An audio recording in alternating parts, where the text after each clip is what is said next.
paano sila gagawa ng listahan ng minimum wage? Wala silang listahan ng minimum wage, mas lalong wala silang listahan ng informal, contractual, and less than minimum wage. Now, dito, ang abutan dito hindi GCash, cash to cash. Okay, ang sahod nyo rito, 15.30. Puro papuri at pag-angat lang kay Speaker Romualdez dito. Dadagan, Mahalita News Update.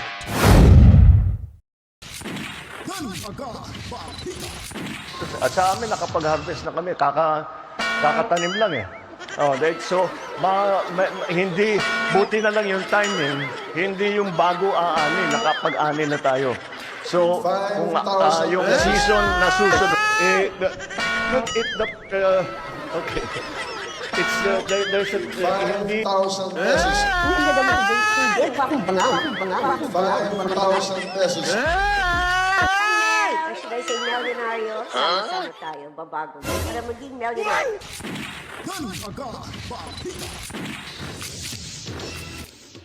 Tahimik lang daw tayo, huwag na mag-ingay. Pero paano kung sila mismo ang sanhi ng ingay? Mga pangako nilang papel, sunog na sa apoy. Ito na ang kwento ng bayan, huwag magpapaloko. Rabay kung raw ang sagot sa fake news na laganap. Pero bakit parang kritiko lang ang gusto nilang busalan? Mga vlogger at influencer tinuturo nilang salarin. Pero sa mga galawan nila, hindi tayo pwede manahimik na lang. O ang mga politiko na akala mo'y banal, puno ng korupsyon, kalawan ay by scam. Silang may kapangyarihan, sila rin ang huwad. Huwag nila tayong takutin dahil ang bayan ay galit. Ayaw nilang mapuna, kunwaring totoo, pero nakalibing sa proyekto ang perang ninakaw sa tao. Kung fake news ang problema, laban tayo dyan. Pero sinong maghuhusga sa mga buwayang gahaman? Ay, kung hindi nyo matitig ko mga aming bibig, ang bayan ay magsasalita, di papatinag. Fake news dapat labanan, pero dapat tapat ang laban. Alright, welcome back mga kabitan. Nagbabalik naman ho tayo dito sa ating palatuntunan. Ang Danagan Balita Reaction Video News Update. Tuloy-tuloy lamang ho tayo dahil maya-maya ho may live ho tayo ha. Abang-abangan nyo po para ho sa pagdinig dyan sa TRICOM Vloggers Hearing.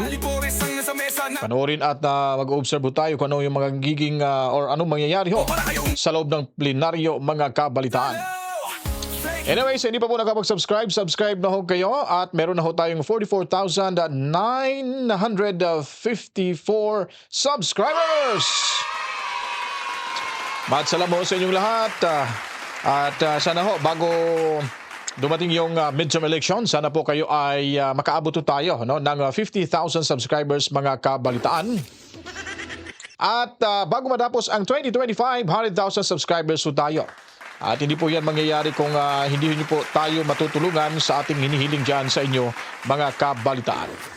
At babatiin ko pala muna itong si Mommy Rose at Daddy Berting Toby Tobias dyan sa Cebu City. At lahat ng mga moderators natin mga kabalitaan, sama-sama ho tayo ngayon. Luzon, Visayas at Mindanao, saan mang lupalop ng ating mundo na may mga Pilipino at mga bagong bayani nating lipunan, ang Overseas Filipino Workers. Mabuhay tayong lahat! At huwag niyo pong i-skip yung ads na inyo mapapanood mga kabitaan. Like, comment at i-share nyo rin po ang videong ito. Alright, salamat po, salamat.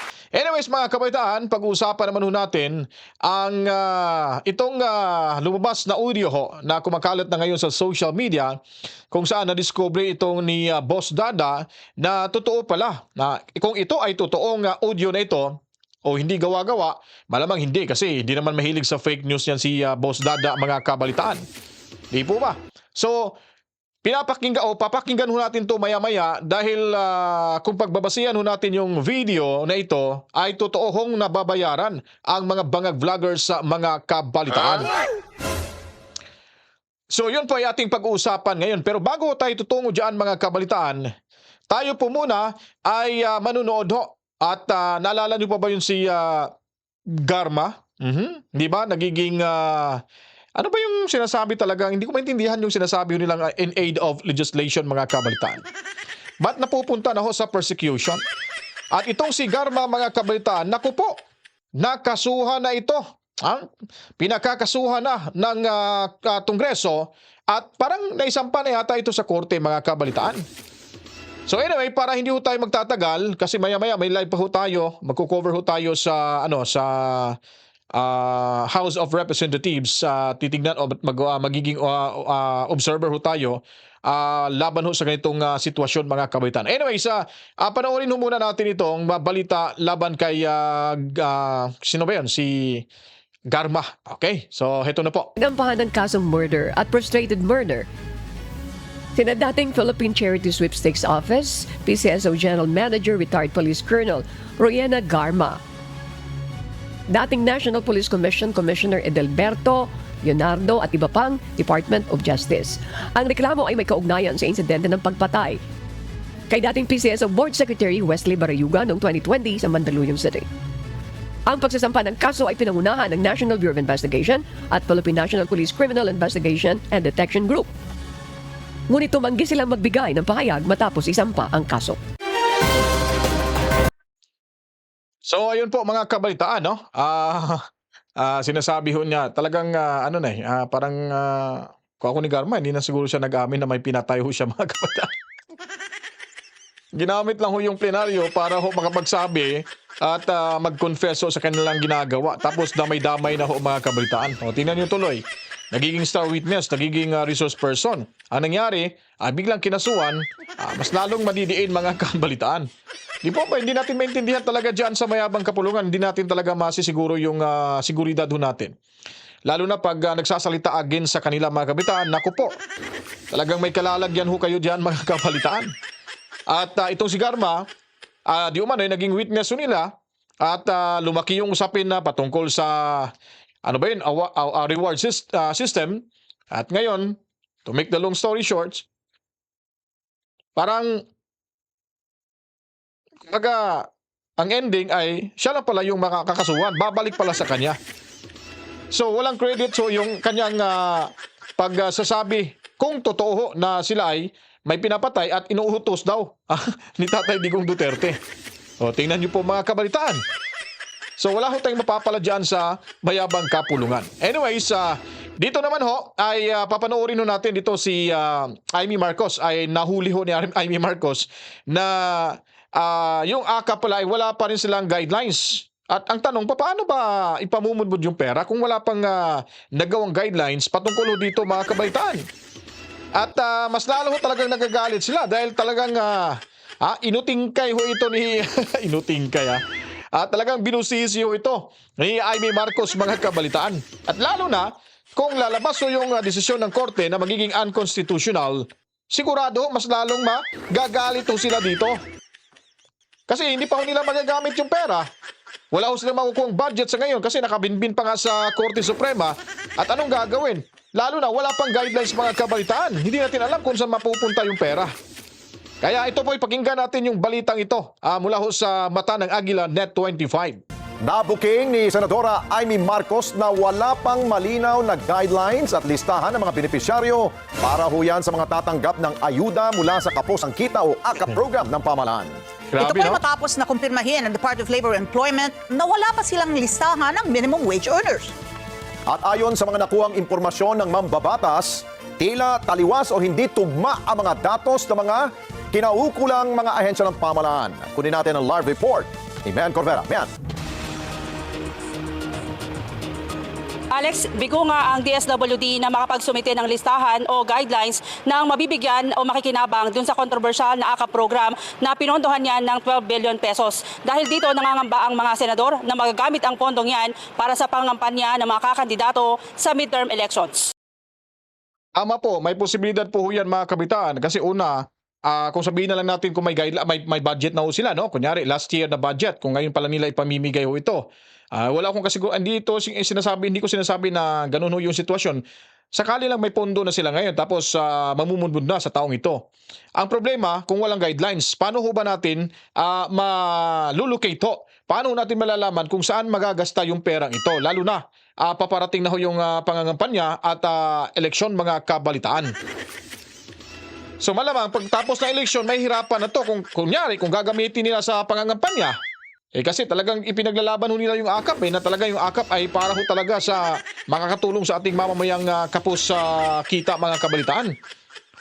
Yun nga, questionable nga yun kasi sinasabi ng hindi mo nabigyan ng budget ay parang ang hawak nito ay mapapasilalim mo na sa DSWD, saka ho makakakilos yung AKAP.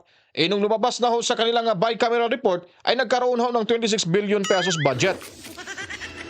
Medyo nakulangan pa yung DSWD. Nawala pa yung sa Office of the Vice President, pati na PhilHealth mga kabalitaan. So paano ma-magic ho nila yan? Malamang kung hindi mo ito nakikita, hindi nabusisi ni Amy Marcos, delikado, dire-diretso no, sana to sila. Mga kapatid, at ang tuwa-tuwa siguro, talagang mapapasaya sila sa balitang ito na hindi nakikita yung guidelines na wala palang guidelines. Ngayon, nabisto ni Amy Marcos. Anyari, mas lalo talagang naiipit sila dito. Parang, ewan ko lang kung karma na ba yung matatawag ho natin dyan. Kasi nung una, sa simula pa lang, grabe yung kanilang matindi talaga sila sa mga discarding ganyan mga kabalitaan. Kung transparent pa sila, sana, kahit ako nga, sa sarili ko, wala nga akong alam kung kamusta na ho yung AKAP project ko nila. Ano yung mga plano? Dapat meron ho silang social media accounts. Dapat gumawa ho sila ng page ng AKAP na nandun lahat yung mga instructions, nandun lahat yung mga guidelines, at nandun lahat yung mga beneficiaryo. Makikita ho natin mga kabalitaan, di po ba? Ano bang purpose? Paano ba natin, masasayang lang yung tinatawag ho nating advanced technology na meron ho tayo ngayon. Malamang kung hindi ho yung gagawin nila, kasi sabi nga ni Shelo na kailangan i-post, kailangan accessible sa mga taong bayan, kung sino-sino yung makakatanggap. Para transparent naman ho. Sa problema, hindi magawa-gawa. Wala pang guidelines. Paano pa kayo gagawa ng Facebook page mga kabalitaan? Yun ang pinaka-simple, basic lang ho yan na may pakita ulit sa itong bayan na yung AKAP ay hindi ho magagamit sa hindi magandang pamamaraan at magagamit personal. Ang problema ngayon, pati guidelines pa nga lang, tapos andang-handa na at kumbinsido ng mamimigay ng ayuda, wala pa palang guidelines. Anyari mga kabalitaan? Yun ang malaking katanungan dyan. Paano sila gagawa ng listahan ng minimum wage? Wala silang listahan ng minimum wage, mas lalong wala silang listahan ng informal, contractual, and less than minimum wage. Saan natin hahanapin yung mahihirap na yan? Depende sa congressman, sa barangay kapitan, sa senador. Yan ang sermon ni Senador Amy Marcos sa mga opisyal ng Department of Social Welfare and Development at Labor and Employment matapos madiskubre na wala pang malinaw na guidelines at listahan na matatanggap ng ayuda mula sa Kapos ang Kita program ng gobyerno. Your Honor, it's not the MSWD or the provincial social worker. But your guidelines precisely say. Sa pagdinig ng Senado sa isyu ng AKAP, hinanap ni Marcos ang listahan ng mga beneficiaries. Ano raw ang kasigurahan na hindi gagamitin ito ng mga kandidato ngayong kampanya at tamang mga beneficiaries ang makikinabak? At iba pang May mga... listahan ba kayo? May direktoryo ba ng minimum wage earner? Wala pong pangalan. Ang meron lang po na available yung numero ng mga minimum wage. Malalaman kung sino yung tamang beneficiary. Wala naman pala kayong listahan ng minimum wage earner. Pero ang Ilan? maliwanag, walang listahan ng minimum wage Wala earner po. ngayon. Wala Sa po. DOLEMAN o sa DSWD. Wala po. At ito ang target ng AKAP, ngunit hindi maliwanag kung sino sila. Wala Opo. kayong pangalan. Ayon sa DSWD, bahagi ng probisyon ng AKAP, Sabi nakakaya, no? Haharap pa sa Senado tapos yung ipepresenta yung kanilang plano ho sa AKAP. Yun pala, kung saan pa yung pinaka-importante ho na malaman talaga ng taong bayan kung ilang katao ang makakatanggap at sino-sino po yun. Ang problema, numero lang ipapakita, walang pangalan, walang lugar, o kahit malang sana makakabigay sila ng kahit 1,000 katao pa lang sana, no? Masasabi natin na ayun pala, meron palang pangalan, hindi palang kumpleto muna. Yun talaga ay parang parang tiway talaga yung mga pangalan. Baka matiway rin yung budget mga kabalitaan. ang mga makakatanggap ng pondo ay mga individual na kumikita ng mas mababa sa minimum wage at matinding naapektuhan ng inflation. Pero sa ngayon, aminado ang DOLE na wala pang listahan ang minimum wage earners. Pero tutuklasin pa. Apo. Sa ngayon, andyan na yung pera, andyan yung programa, hindi alam kung kanino pamimigay. Kaya pala sabi ko na ba, hindi ako nagkamali, may pera na, may budget na pala mga kabalitaan. Baka mangyayari din dyan, yung papirmahan na sa bicameral report, nung hindi sana sila papayag na pipirma, biglang nagbigay ng 5 billion. Parang umatras si parang nabusalan si Grace po mga kabalitaan. Baka nabusalan na rin tong yung DOLE kasi wala man lang inisyatibong magtanong ho sa AKAP. Sir, paano ho to? Hindi pa natin alam yung yung sino-sino yung mga benepisyaryo nito. Paano? Baka ako mababalikan ho dito. Sir, wag ka na maingay, sir. Sa bagay, nakatanggap na ng 5 billion yung Senado. Bibigyan na lang kita, sir, para sa project nyo sa DOLE. Magkano bang gusto nyo? 1 billion? Okay lang yan, sir. Kayang-kaya ho yan. Matindi mga kabalitaan. Matindi. Talagang matinding-matindi. Kaya gusto ko talagang ibuto to si Amy Marcos kasi nakikita ko nagtrabaho talaga sa Senado. Ang problema lang sa mga followers natin, subscribers natin ay ayaw talaga nila itong si Amy Marcos. Para sa akin, okay lang naman na makaupo siya, balik siya sa Senado kasi makikita natin may pinaglalaban siya dito mga kabalitaan. At nandyan pa rin yung ang best friend ni Inday Sara. Baka pag si Inday Sara nanalo, makakatulong pa ito kay Inday Sara Duterte. Ayun na po yung akin mga kabaitan. Iwan ko po sa inyo. Kasi kung kayo po kung susundin niyo po ako, kasi may mga nagtatanong na sa akin na, Kuya Dan, Sir Dan, ikaw nang bahala dyan kung sino yung idadagdag mo sa listahan ng PDP, senatorial slate ng PDP kasi parang 8-9 lang yata sila sabi ko, gusto ko sana si Amy Marcos kasi kahit papaano nakakatulong din naman yan sa pambabatikos at pagbibisto ho ng mga tiwali at mga sekretong galawan ho dyan sa Kamara mga kabalitaan. Ang problema, majority kasing ayaw Pero guys, kung nanonood man kayo ngayon, siguro, isasama ko na lang sa survey ho dito, payag po buo kayo na isama ho natin si Amy Marcos sa baluta ho natin, mga kabalitaan. Kasi nasa puso ko, kitang-kita ko kasi na kailangan natin si Amy Marcos din sa Senado upang sa gayon meron talagang babara sa ilang mga politiko, tiwaling politiko. Kasi pinapakita niya talaga dito na may pinaglalaban siya para at least masabi ng taong bayan na hindi siya kagaya ng kanyang kapatid mga kabalitaan. So, may kasabihan nga na blood is thicker than water daw. Pero hindi naman siguro lahat mga kabalitaan. So ano kaya sa palagay nyo? Payag ba kayo? Paki-comment na sa baba kung yes or no. Magsasurvey lang ako. Sama ko na lang dito sa survey. Payag ba kayo mga kabalitaan na isama ho natin sa balutan natin itong si Amy Marcos upang may kaagapay din dito si Inday Sara sa darating na 2028 presidential election. Malamang for sure kung manalo ho ito, tutulungan niya po ito si VP Sara Duterte. Yun po. At yun pakiusap ko, yes or no lang po. At kung majority po, well, ilagay natin yung mukha ni Amy Marcos dyan. Magbibilang ho tayo hanggang mula sa video ito, sana marami makakapanood at makapag-decide tayo kung ilalagay ho natin dito si Amy Marcos. Tama? Sa nakuhang detalye ni Marcos mula sa Employers Association of the Philippines, aabot lang sa 2 milyon ang sumusweldo ng minimum pero sa datos ng DOLE, aabot ito sa 5 milyon. Kami po ay may mga inspection din. Nag-i-inspect po kami ng mga kumpanya. Nalalaman po namin kung sino yung mga kababayan po natin na minimum wage earner at hindi mga minimum wage earner. Although may limitation din po at ang unang limitation walang pangalan. Pero kinukustyon ni Marcos ang hakbang dahil mas marami pa raw mahihirap ang nangangailangan ng ayuda tulad na mga sumusweldo ng mas mababa sa minimum. Hindi nga workers yung PWD at saka senior so hindi sila qualified. Then, klaro lang tayo para nagkakaliwanagan tungkol sa programa at litong-lito po kami. At kung yan ang guidelines na ibibigay sa COMELEC, hindi ko alam kung angkop yan sa utos ng Pangulo na dapat maliwanag at may safeguards. Kinukustyon rin ng ilang grupo ang hakbang dahil bakit uunahing bigyan ng tulong ang may trabaho samantalang milyon-milyong Pinoy ang walang income. I think we should be clear now if a person is unemployed because he cannot find employment, kasama ba siya?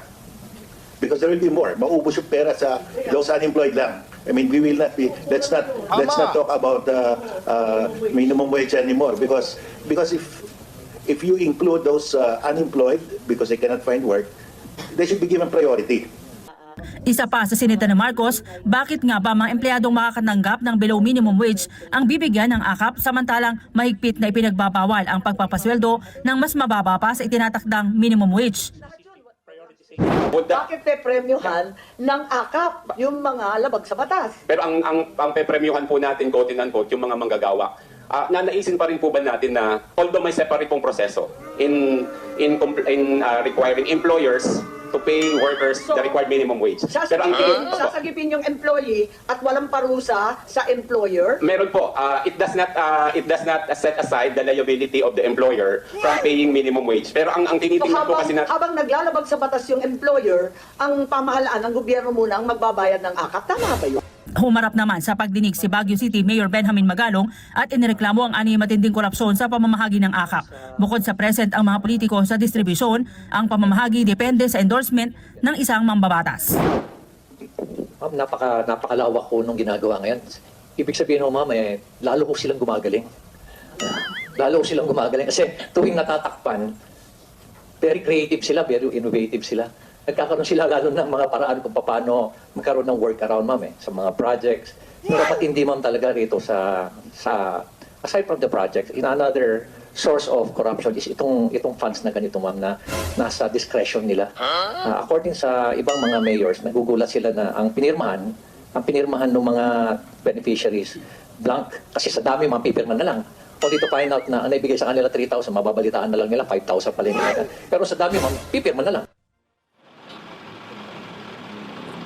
Alex, sabi ng COMELEC kung mabibigo ang DSWD na magsumite ng malinaw na guidelines, hindi ito ilalagay o sa exemption. Ibig sabihin hindi ito maaring ipatupad lalo na sa panahon ng pangangampanya ng mga kandidato. Sabi kanina ni Justice Carpio, dapat maging malinaw yung listahan tulad nung ginawa sa 4Ps. Kung hindi raw mangyayari ito, Alex, maghahain siya ng petisyon sa Korte Suprema para questionin ang legalidad ng ilang probisyon ng pambansang budget. Alex. Okay, Mayan, parang naulinigan ko dati na nagsalita ang budget secretary, binabanggit niya na itong akap na ito ay magkakaroon ng conditional implementation. Ito ay siguro may papatupad lamang kung meron ngang malinaw na final guidelines at listahan nga, no? So doon pa lang sa sinabi ng ating kalihim, baka pwede nang gamitin na wag muna ilabas sa panahon ng eleksyon, di ba, Mayan? Yun sana. Para Tama, hindi Alex, sabi mabahiran. ni COMELEC Chairman Garcia kanina, dapat maging malinaw kung sino yung makikinabang para hindi ito magagamit ng mga kandidato. Lalo't umamin yung ilang local government officials na yung pagpapalabas daw ng akap ay depende doon sa rekomendasyon ng mga nakaupo sa pwesto. Ayun. Ako siguro pagpaliban muna dahil bumalams, ika nga sa mga tawag sa kalye, di ba? Yung malabo pa, yung mga ganong usapin. So, antayin natin ang kumpletong listahan. By the way, isa pa, para malaman na ikaw ay minimum wage earners, hindi ba natanong ni Senadora na pwede nyo naman sigurong i-impose dun sa mga possible beneficiaries na magpakita sila ng kanilang payslip, di ba? Para makita kung magkano ba talagang tinatanggap mo. Right. Tama, Alex, meron daw listahan ang DOLE pero yan ay hindi tugma sa listahan ng samahan ng mga employers. Kaya sabi ng mga senador, dapat linawin kung talagang yan ba ay may katotohanan at bakit yung iba ay nagpapasweldo ng below minimum. Ayun, sige. Maraming salamat sa iyo, Mayan Corbera. Mata natin dyan sa Senado.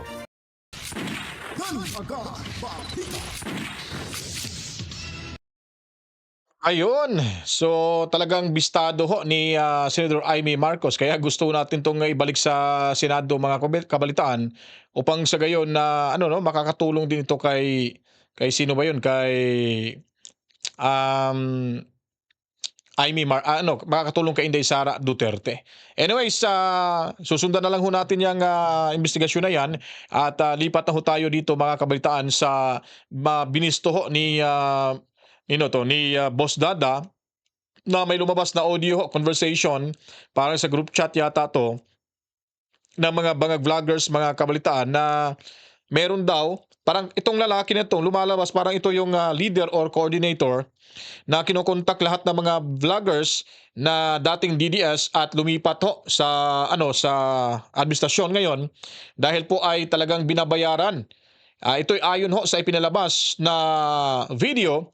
At the same time ho, itong sinasabi ni Boss Dada nga kaya pala may nagkukumpas pala. Kaya booking na booking ho dito yung mga Tamva ngag vloggers sa mga kabalitaan at mapapakinggan ho natin dito na para mapapatunayan yung sinasabi niya ay totoong binabayaran ho ang mga bangag vloggers, mga kabalitaan, sa isang politiko na para puriin ng puriin at ipabalita sa tao na maganda yung nagawa ni Tamba at kung ano-ano pa na credit ho sa kanya mga kabalitaan. Yun po yun. Yun ang malaking kawalang hiyaan mga kabalitaan. Saan ba galing yung perang pinambabayad kung totoo man ito? Di pera ng taong bayan, pera sa budget to. Di ba? Yung budget nila na hinihingi ngayon o baka may naipon na sila last year budget, baka pinaghahanda na nila ito. At mantakin niyo po, ang sinasabi dito mga kabitan sa taong yon na hindi lang ito sa panahong ito na magbablog itong mga bangag o bayarang vloggers, kundi hanggang pa sa 2028 para siguro tatakbo itong si Tamba laban ni Inday Sara Duterte mga kabalitaan. Eto, panoorin natin, hindi kasya babakay natin to saglit lang para makita. Okay. Sige, baba muna natin tong yung isa para makita tong si Boss Dada mga kabaitan ha. Ito. So baba muna natin to at tanggalin muna natin yung isa dito. Ayun. At saan na ba 'yon?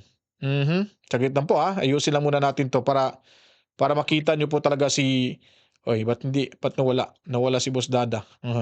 Saglit lang po mga kabaitan. Ayusin lang natin to para sigurado. Anyways, makikita naman natin. Sige, ito na lang siguro ang area, no? Alright. So, pakinggan na natin. Dito si Boss Dada nagsasalita at may audio tayong maririnig mula sa kanya mismo. Kaya may mga sabay-sabay na kumpas yan. Dahil dito, Dahil dito. Pakinggan nyo. Guys, dito, hindi pinag-uusapan dito kung pro-Marcos ka, anti-Marcos ka, pro-Duterte ka, anti-Duterte ka. Hindi pinag-uusapan dito. Ang pinag-uusapan natin dito, yung pakinabang natin sa mga nag-hire sa atin. Yun ang importante. Hindi pwedeng sabihin, hindi, didiis ako. Hindi pwede. Magpakatotoo tayo, Kaya tayo nagbablog para kumita. Yan ang totoo. Okay? Ito ang literal na takbo ng social media. Kaya nga sinasabi ko nga minsan lahat tayo bayad. Now, dito, ang abutan dito hindi GCash, cash to cash. Okay? Ang sahod nyo rito, 15.30. Pero bukas i-update ko kayo kung anong mangyayari sa meeting. Okay? Hindi ko sa inyo pwedeng pangalanan kung sino ang nasa likod nito. Okay? Basta't ang the best, prepare kayo. Tapos, yung nasa Metro Manila, may meeting tayo bukas. Mag-PPM ako. Okay? At least meron na tayong taga-probinsya. Ngayon, kung meron kayong gustong ipasok sa GC na para makasama pa, kausapin yung mabuti, i-briefing nyo, i-explaining nyo na ang... At ang maganda rito, Bes, hindi yung vlogger na 1 buwan, 3 buwan, 4 buwan, hindi. Hanggang election ito, 2028. Ngayon, ang gagawin nyo lang dito, hindi kayo magbablog na kung anong gusto ninyo. Hantayin ninyo yung ibababa ko na message sa inyo para yun ang ibablog ninyo. Yun ang gagawin yung story, yung ibababa kong link na story. Ako magbababa sa inyo ng story base sa ibinaba sa akin sa taas. Yun ang gagawin nyo. Hindi nyo kailangan na umikot-ikot. Hindi nyo kailangan umano-ano. Kaya, mas maganda ito kaysa NCRPO. Sa NCRPO, ikot kayo. Dito, hindi nyo kailangan. Puro papuri at pag-angat lang kay Speaker Romualdez dito. Okay? Alam nyo na siguro Grabe, no? kung bakit pare-parehas sila ng kumpas. Kaya yung sinasabi ng mga bobong vlogger sa kabila, kung ano yung sinabi ng isa, yun di sasabihin ng isa, yun din sasabihin ng isa, yun lang assignment nila. Grabe, hindi talaga mga kabaitaan. Kung totoo man ito, ay talagang ginamit na nila yung kanilang puwersa. Ngayon, babalik ta rin pa po. No, babalik ta rin pa yung bayad daw yung mga DDS vlogger, mga kabaitaan. Hindi pa sila naihiyaw dito, mga kabaitaan? Ano kayang nasa konsensya kaya nila? Na, malamang hindi walang konsensya siguro kasi nga, sa kaalyado nila pinoproteksyonan nila Pero ang iniisip po natin, sana ba yung patas na pakipaglaban natin dito mga kabaitaan? Kasi sila nasa kapangyarihan ay gagamitin talaga nilang pwersa ngayon. Lalo na yung iba, hindi walang kasiguraduhan na manalo, gagawin ho nila ito para kung matalo nga sila, makapagiganti ho sila sa mga DDS vloggers, mga kabalitaan.